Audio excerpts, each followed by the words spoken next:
how to navigate a little bit of a amateur show, right? So just remember that you can go look that up, a radio DJ online, and just download and install that piece of software. All right. Compiling Music, Part 5 of 6, Cullinan and Nash's book, Next Level Radio, Durban, Edge Publishing, Chapter 5, Compiling Music. Let us go into the first slide over here. All right. So we're going to go, like I said, back and forth. As you can also see here on the left, we're going to move into little bit of a discussion about featurettes and specialty shows. But compiling music, right? We want to start off with because you have got a background. Excuse me, still it's winter, snot, nose, sinus anyway. So excuse the sniffing, right? But you have been introduced to not only the concept but enough theoretics throughout the past 4 lessons before we ended the first semester on compiling music. So it's easy enough for you to go ahead and try activity 5A. And this is what is expected of you, right? Listen to 2 hours of a commercial South African radio station. So you can pick from any of the Kagiso or the Primedia broadcasting stations, or you can go ahead and pick, let's say, 5FM or Metro FM to complete this exercise, right? So list all the songs that you do hear in the order that you do hear them by artist and song, and use an app like Shazam to help you get the title and the artist, right? Then attempt to figure out how many categories this station actually has currently active, or it's the categories that are active. You're not going to, and we don't expect you to get all of them, because you have to probably listen to at least a day, to be able to find out. Oh, I mean, how far back, or how many, in terms of a guesstimation, they might be breaking down certain subcategories or whatever it may be into. But you can obviously remember, we said there were recurrent hits, there were top 40s, there were whatever it may be, right? In the previous lessons. Try and place each song heard in a category, and then create a rotational clock as per table 5.4 on page 177. Okay. As you know, probably this will be somehow reflected in your formatives as well, but don't always work to achieving a formative in your studies. Work to obviously gaining information and power. I say power and ownership in the subject matter that you are dealing with in any of your modules, right? For example, radio. All right, let's look at a couple of slides on features and specialist music shows. So you would know that, obviously, just in terms of like what's considered, I would say, a standard definition of a feature is something that, it's a construct that has an exoskeleton, right? On a show, on any particular show, that whenever the show is run, so perhaps it's daily, maybe the I would say, the consistency, but the recurrent nature of it. So it's repetition, right? Might happen, let's say, every Monday morning, or it might happen every Wednesday evening, or it might happen every single day at a certain time. It always stays at the same time. Or it could be, again, like I say, it could be on a weekend or whatever it may be, right? The feature needs to be at the same time. The exoskeleton means that we have a structure for the feature, right? And the structure allows for dynamic content. That's how we know it's a good feature. So we can place something brand new every single time within the feature, the construct, again, the exoskeleton, right? Of the feature itself, and then it'll always produce something really cool and entertaining, and features across the board. The simpler they actually are, right? Like anything in, I think, just in general in life, I think the simpler, the more effective it's going to be for your target audience or your market, right? At the end of the day, right? So the thing is, with features, when you are coming up with features, 10 to 1, you're going to go listen to 10 to 1, you're going to go listen to what you already know, which is a reference to whatever might be happening on local stations or regional stations, national stations, international, whatever it may be, anything that you might be seeing or hearing on a radio station of your choice, right? And you'll recognize, well, okay, I mean, like it's a song of the day, or it's triple play this, or it's a happy birthday something something. It's a mental health feature. It is a whatever it is, right? So you'd be able to easily recognize one of your own favorite features, and then you'd have to ask yourself, listen, what makes this like like such a great feature for me? Why do I enjoy it so much, or what makes it work so well? Listeners are involved or they are interacting and they're enjoying it just like you are, whether you are passive or active, right? In its, obviously it's execution, right? Okay, but so you would at this moment, I want you to start thinking about these particular features, maybe naming them, because if it's really good and you have enjoyed them and you have listened to them quite often, you would know the name of the feature as well. It's got to be something catchy, and something that's memorable as well, and obviously it does describe what it is that the feature is all about. Okay. So, as I was saying there, the most popular features are music-based features that they tend to want are the most simplest, like I mentioned, a triple play this or a then a now type thing, a cover this, a theme-based feature. Like I do a theme-based feature on my show, a music-based one. It's not very clever. I'm saying I mean, it's not so original, but I do a weekend show and I know that, well, our directive is that you must play more music, right? And so a music-based feature is an obvious choice within a show. Mine is called the Something About Something Triple Play, where that's the kind of original spin on the very old hat notion of a triple play, as a music-based feature is based on. So what I do is literally I ask the co-host and I say, what would just give me any word, give me any thought, give me any notion, whatever it may be, doesn't matter, whatever you want. So for example, like station or target or consistency or programming or radio or show or audience or hats or smiles or whatever it is, right? Breakups, and I will then go find three songs that are really cool, very popular, and fit within obviously our own format, the station's format, which is a psychographic, as I've mentioned to you before. I work at 919, and make sure that I play some really great, like a cool something about something triple play. So that the really, I mean, the secret to creating a good feature or a great feature is to be able to take something that might be, I mean, like I say, done to death. 10 to 1, you're not going to really think about a completely original feature, right? All the time. You'll take something that's already existed at any one particular point and you'll put a new spin on it. That's how you create something original. And that's why I like the something about something feature because it's something about something. And we put a little bit of, like I say, a little bit of fun, a fun twist to it. And it works and the audience likes it. I don't know if they love it. I mean, but I'm sure they like it. No complaints so far, right? Um, you can also broaden, like say, if I wanted to broaden the feature, which I wouldn't like to complicate it, but if I do, like let's say, I do sometimes add social media aspects to it as well, and say, like for example, this week's one is about. No, I don't even actually know what this week's one is about. Last week's was about the word kiss, right? Then I went to social media and I said, if you could use one word to describe your first kiss, what would it be? And people would answer awkward. It was surprising. It was invasive. It was wet. It was gross, whatever it may be.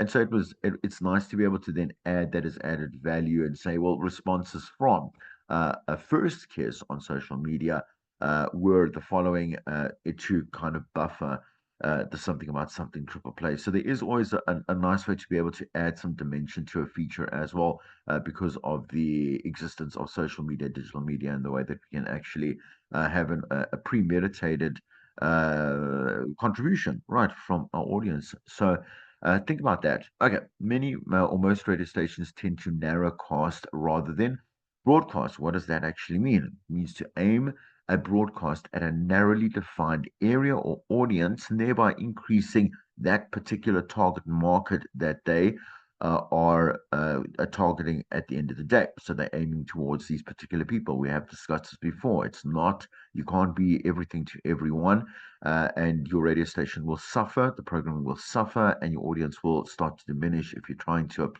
appease someone out your target market. So let's say you are doing 18 to 30-year-olds and they are black male, female with a certain SEM, right? Then you mustn't be trying to also appease, let's say, a black female male market that is over 50 as well, or under, let's say, 16 as well, to try and say, listen, I want to try and get more listeners in this way. You won't. You'll just, you're better, obviously, strategic approach, I suppose. Yeah, that's better.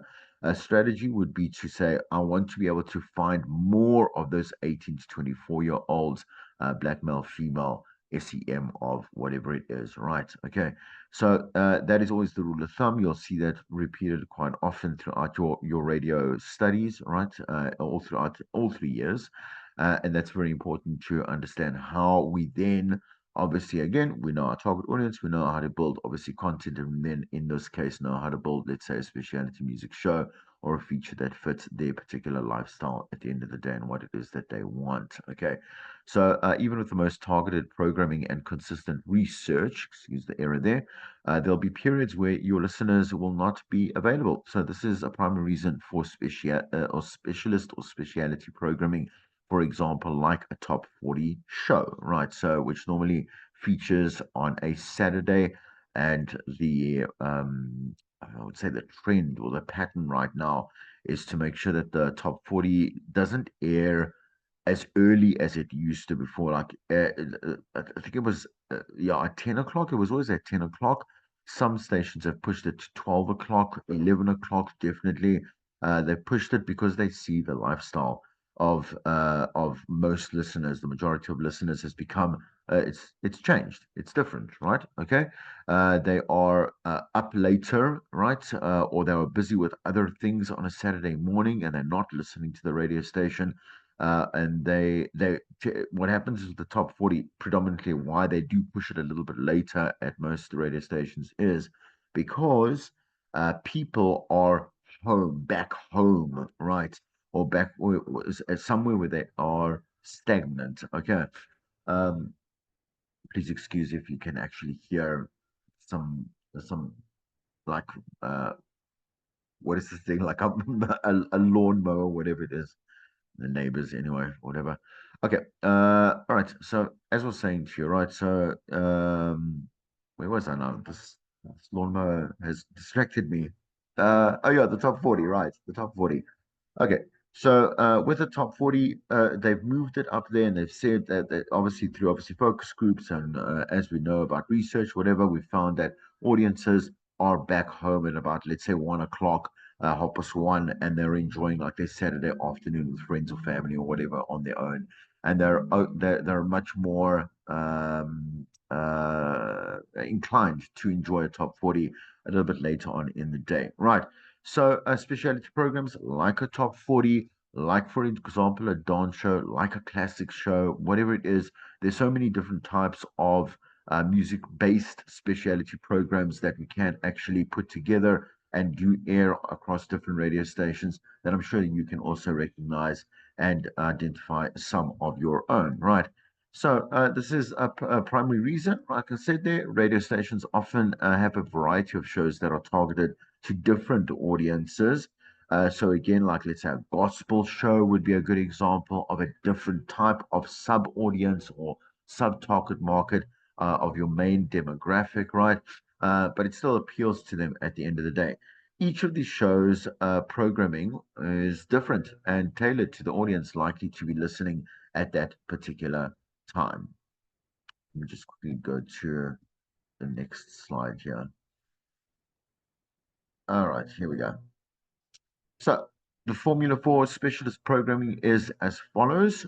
Potential listeners during the low listener time on the station minus the current listenership, the current listenership is equal to the potential targeted programming that we could possibly then obviously acquire. With talk radio stations that do run specialty shows also on weekends predominantly, they will run their talk shows and segments throughout the entire week, with the changes becoming very apparent on weekends, switching to lighter best of shows, sports, lifestyle, and then, like I said, music shows, particularly things that you could probably pick up from, let's say, 702 SAFM, that type of stuff.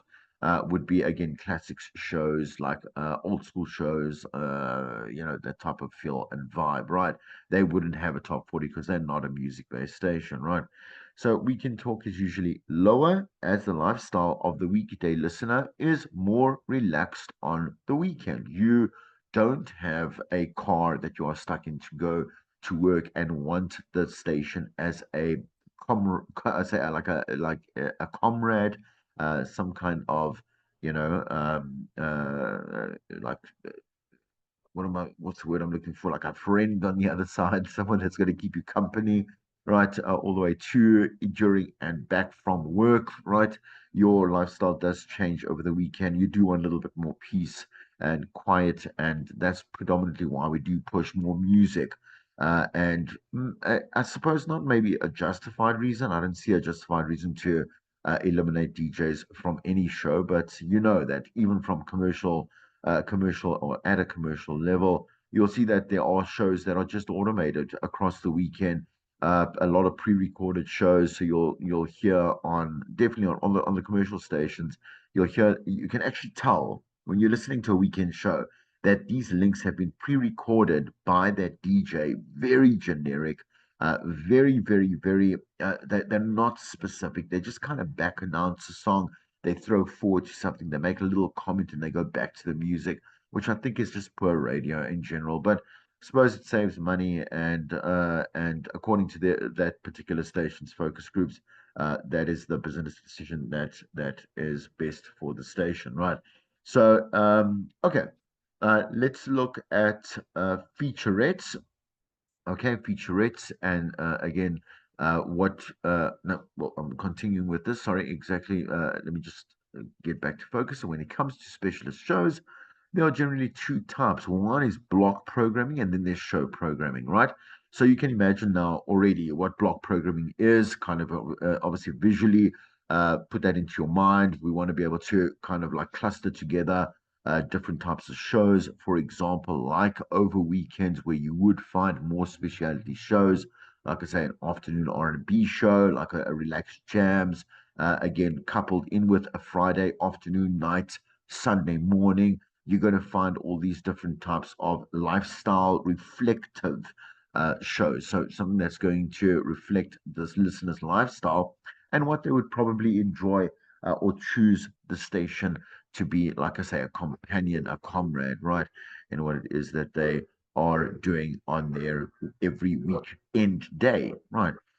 So, again, please, if you can hear that, I'm not sure if you can. Normally, people can't actually hear the background noise.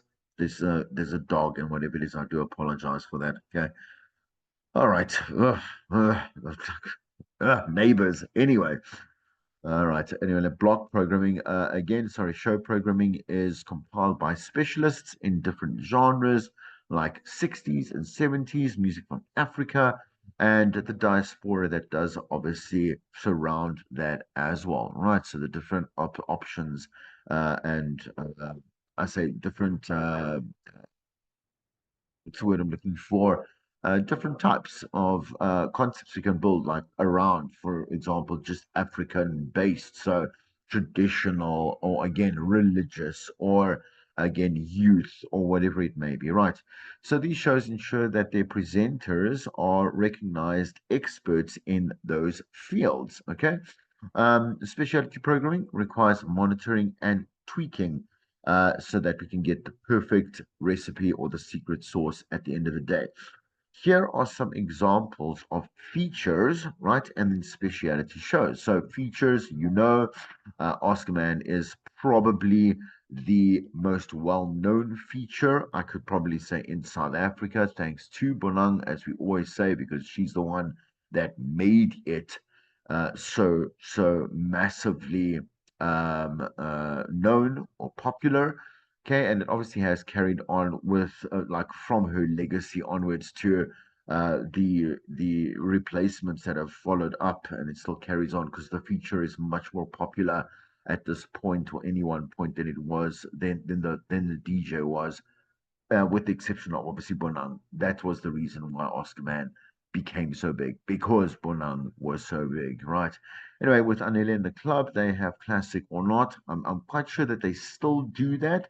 I saw that on social media. Again, it's so you as a specialist, like a radio specialist, you roll your eyes backwards, but then you roll them back forward because you say, well, what else are they going to do? There was just as an example of what Anila was doing was it was a feel good song. I only rolled my eyes because we're a feel good station. They're doing a feel good song every morning, whatever it may be, where you can go and request whatever it may be. Music features work the best. Again, not original at all. Don't judge a DJ or a station and the quality of that station by music based features, because you can't. They always work. I'm saying the feature will always work, and they will never die. Music features will never die. Okay, so speciality shows, music shows, the 947 Top 40 powered by CTM, for example. I'm not sure if the sponsors are still the same. Kai FM 995.9 Elite Nights, right? Metro FM sounds and stuff like that as well. Okay, all right. So let's go into a video before we actually go into submissions of your music itself. These or all this you can actually find on every and any station's landing page itself, right? You'll always see like, how do I submit my music, and then they'll give, I don't know, there might be a little bit of a, like, you can upload your music file or whatever it may be, and there are some criteria. Obviously, you must be signed with a label or independent or whatever it is. You must state this type of stuff, and you got to obviously have some kind of library and profile, whatever it may be, right? Definitely registered with SAMRO, but stuff that I will go into after this video. Okay, so let me just quickly share. Excuse me, I just want to get the video up. It is so I wanted to try and find something I did that was specifically South African. Hang on a second. Hold on a second. Second. Let's share the screen now. Where are we? Okay, share. I'll share sound. Yeah, we go. Okay. And I'm gonna switch. I'm gonna go blow my nose while you enjoy this. Here we go. Are you a South African musician trying to figure out how to submit your music to radio stations? Welcome to this episode where I plan on demystifying just that. Cue the intro! What's up, it's your boy Skill from skillmusicsa.com, and welcome to my channel where I share information with my fellow South African musicians to help them improve on their music business. If this sounds interesting to you, please do consider subscribing, as I have other videos I think you will find informative. In this video, I plan on sharing my thoughts on how you should go about submitting to several radio stations within South Africa. Now, before you start running off and submitting all your music to radio stations, I think it is very important that you register yourself with two organizations in particular, and a third one is optional. The first one is SAMRO, so you can start collecting your performance royalties, and you have to register yourself and the song. It is necessary for most radio stations, especially the SABC ones, to have a relation number which is given from SAMRO. The second organization I highly suggest that you register yourself with is SAMPRA. SAMPRA collects the needle time royalties. The needle time royalties have to do basically with the sound recording, so if you own the recordings of a song, then you should be getting the needle time royalties. The third one that I highly suggest that you affiliate yourself with is RISA. You don't necessarily have to be a member for Resale, but in order to get your ISRC codes, you have to register on their online portal. These three organizations, I've done several tutorials on each of them, and I've left links in the bio. You can also check out my playlist, Figuring Out the SA Music Industry. There are several videos that will help you understand how to go about registering these platforms. A fourth one I highly suggest that you register yourself with is DistroKid. DistroKid helps distribute your music on platforms such as Spotify, Apple Music, etc. But the feature that I think is very interesting if you're going for radio play is the Shazam feature. Shazam is basically an app that you use that can tell you what song is being played when it's being used. The reason you want that is if your song is being played on radio, you want people to listen and stream that music, and the only way to do that is if it's on Spotify and Apple Music and it is connected to Shazam. There's an additional fee for DistroKid and an additional fee for Shazam, so if you can't afford it, don't worry, life will move on, people will be able to find your music, but at least get your music on the online platforms. Now for the main topic of this video, how do you submit to a radio station? There's no one size that fits all for all radio stations. Each radio station generally has their own submission guidelines, but in terms of South Africa, all SABC radio stations have to have a way that tells the public how to submit their music. So I'm going to head over to my PC and show you exactly where to find this contact list and to check the submission guidelines. But before I move on to that, not all radio stations are owned by the SABC, so several other radio stations may be worth your time to investigate how to submit. I know, for example, Algoa FM has its own platform of how to go about submitting to your music, but I think the best way in all of this is to give the radio stations a call and ask to get in contact with the music compiler. The music compiler is the one that arranges basically playlists, and the only way to get onto those playlists is if that music compiler thinks your music is a perfect fit. So I'm going to head over to my PC and show you exactly where to find this contact list and to check the guidelines. What's up? So the first thing you're going to do is try organize a list of radio stations that you want to target. Okay, so the easiest thing to do, you know, SABC owns all the radio stations, so you're going to hit Google SABC radio stations. Here it is here. If you click on the list where it says Radio SABC official website, this is the best way to get a list of all the radio stations that they cover. Okay, these are all the radio stations that they cover SABC. Now what you want is to get the contact details of the radio stations that you are interested in. So I'm going to look at True FM in particular. Let's hit the Google True FM. The reason I chose True FM is that it's actually pretty big, but not too big. It's not Metro FM big, and it's easier to get access into. So the thing you want is to find the FAQ section. No, I don't want to do survey. What you want to do is find the FAQ section. Usually it's in the tab at the top, but I think they realized people were catching on to it, so they've moved the FAQ section. If it's not at the top, you'll find it under more where it says FAQ. Click on the FAQ. And as you can see on the FAQ section, there's a section that says submit original music for airplay. They give you very specific details, so don't deviate from these specifications. Here's the email address that you want to collect, and it must not be more than 4 megabytes, the size of your MP3. So there's 3 things that you need. You need to send them an email, you need to attach an MP3 of your song, and it must be no bigger than 4 megabytes. This applies to most of the radio stations in here. Let's try to Metro FM, because everyone knows Metro FM. Metro FM. Internet's so slow. Oh, I already went in. You see Metro FM is also owned by the SABC. You can see at the top, and there they show you FAQ section right there. So you just click on the FAQ section. Take some time, and then it should be here somewhere, most likely. You have to look very carefully because they've kind of tried to hide it. Here it is again. Music at Metro FM. This is where you get a hold of the music compiler, Music at Metro FM. So one thing you do notice is that the SABC websites, they put the name of the radio station at the end, .co.za, but it begins with music. If you look at True FM, music at truefm.co.za. So 9 times out of 10, you could probably assume that radio station uses the same type of. Let's check out 5FM. 5FM.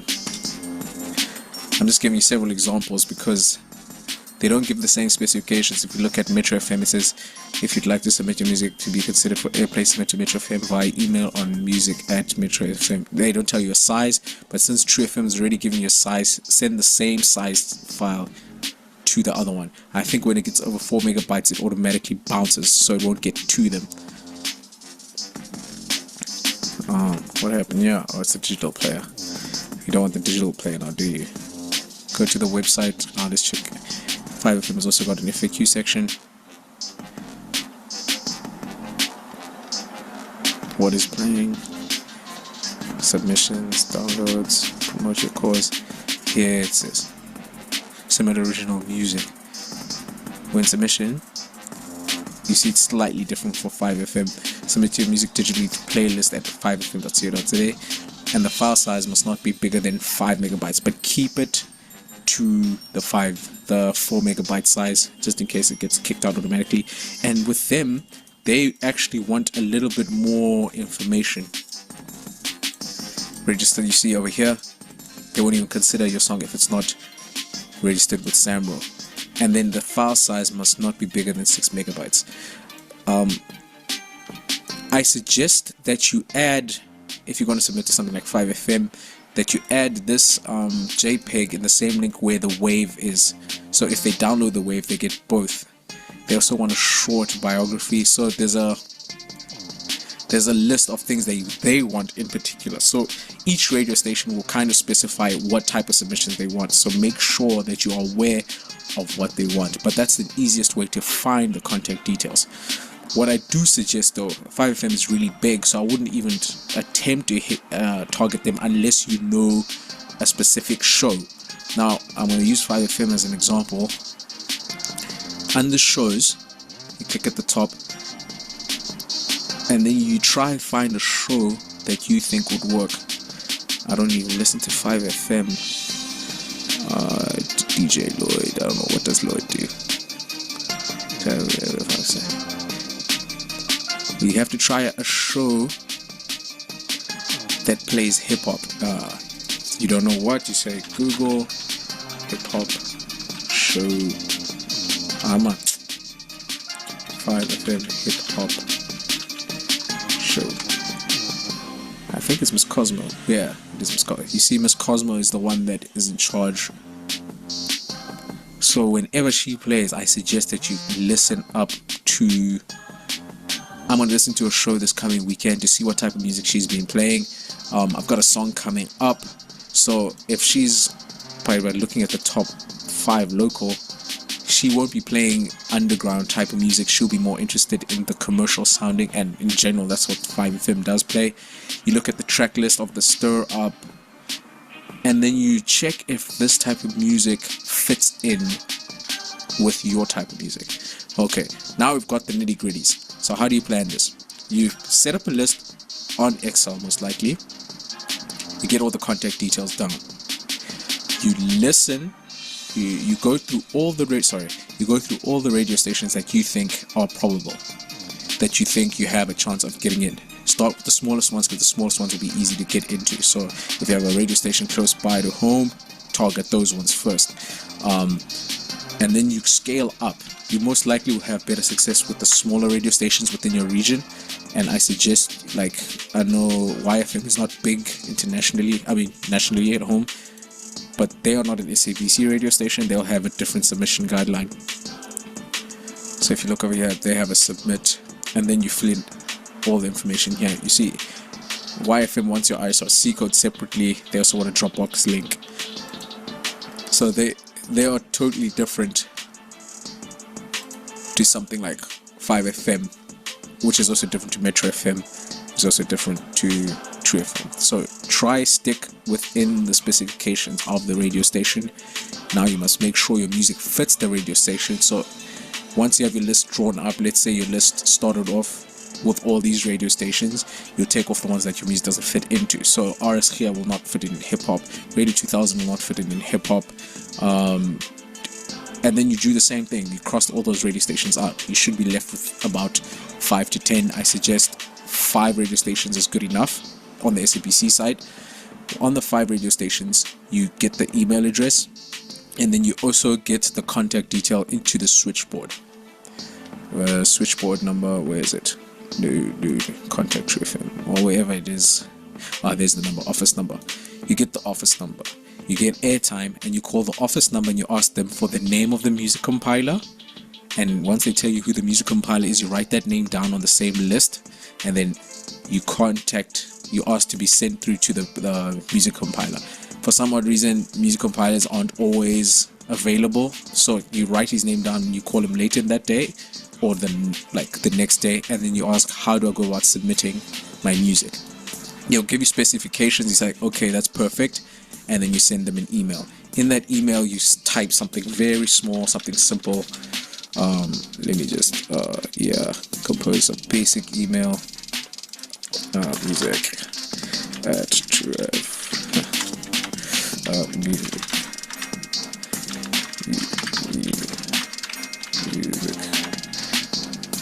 playlist submission. The key into sending an email, a cold email, is to keep it very short. So since you've already called the radio station before submitting, you say, whatever the playlist name is, whoever the playlist guy is, imagine it's Joe Soap. You'd remind them that you've called them.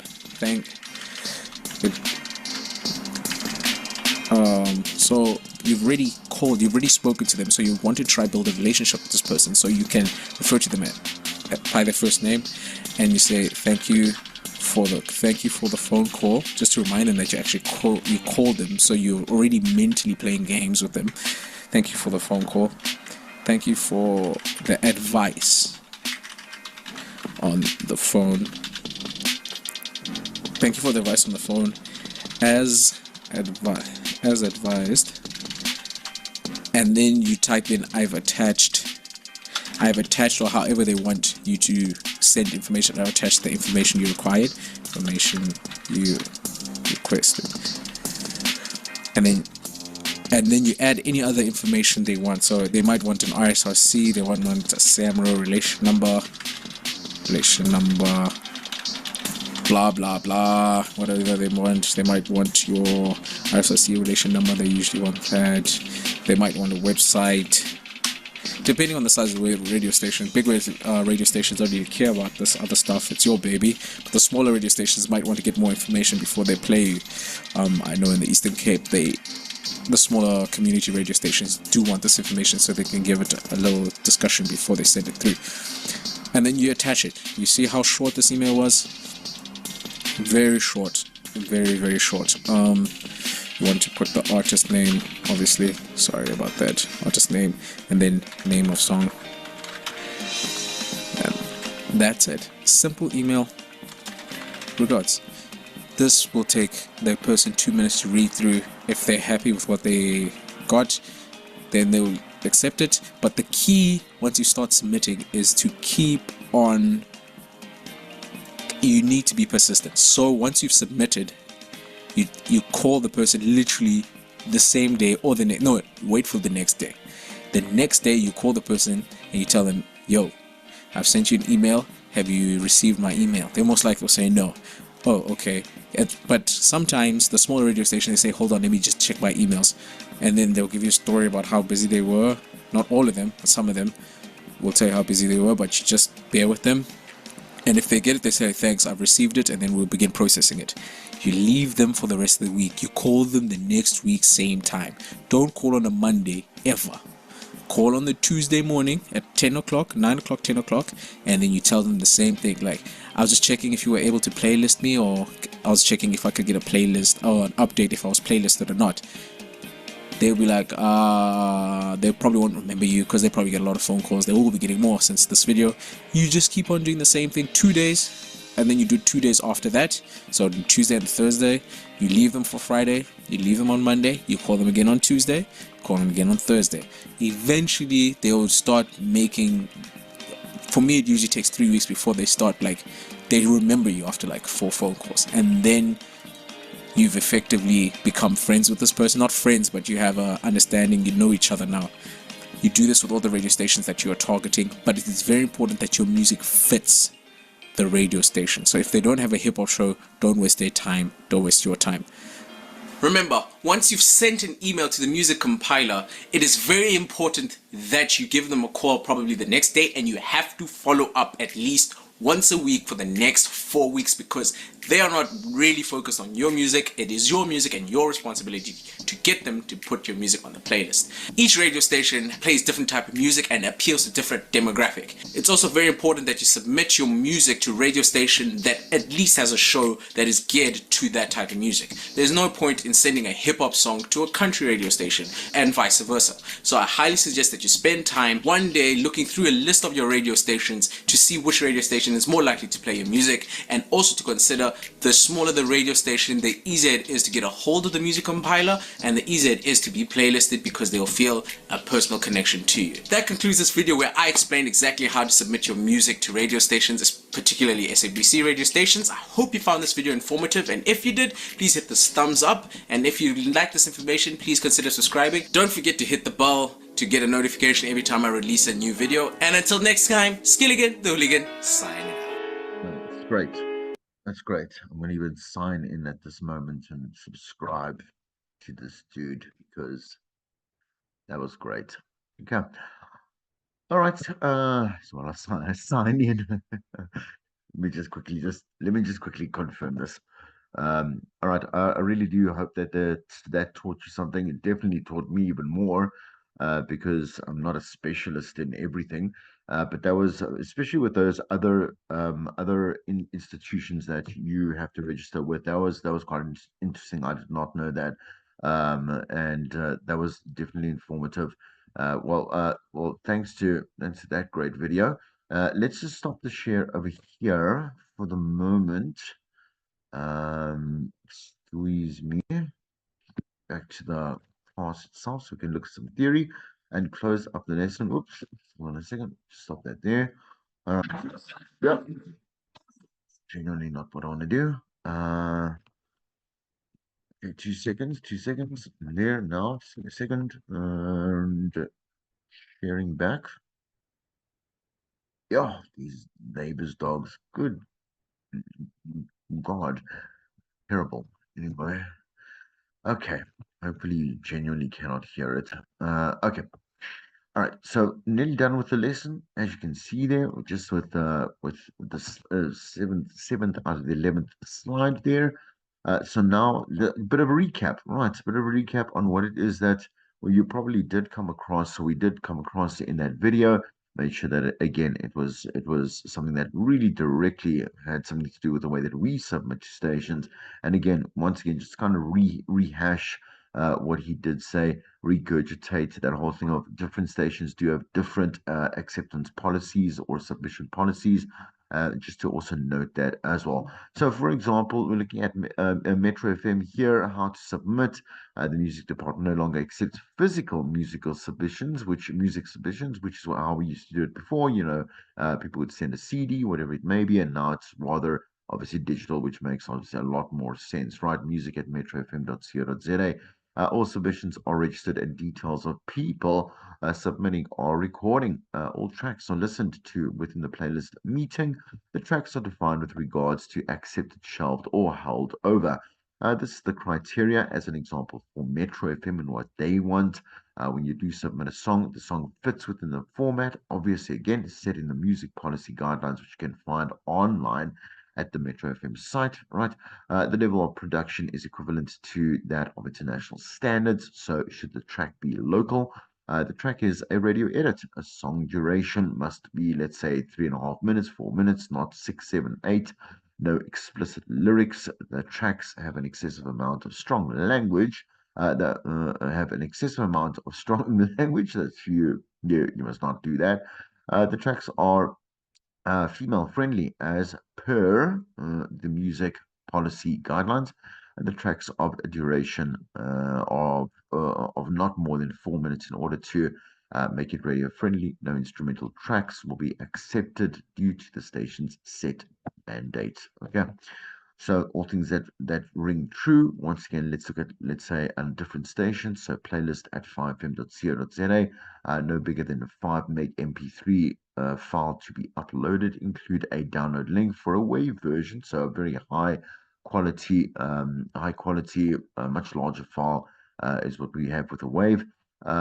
All songs need to be radio edits and swearing, and preferably under 4 minutes. Include a short biography.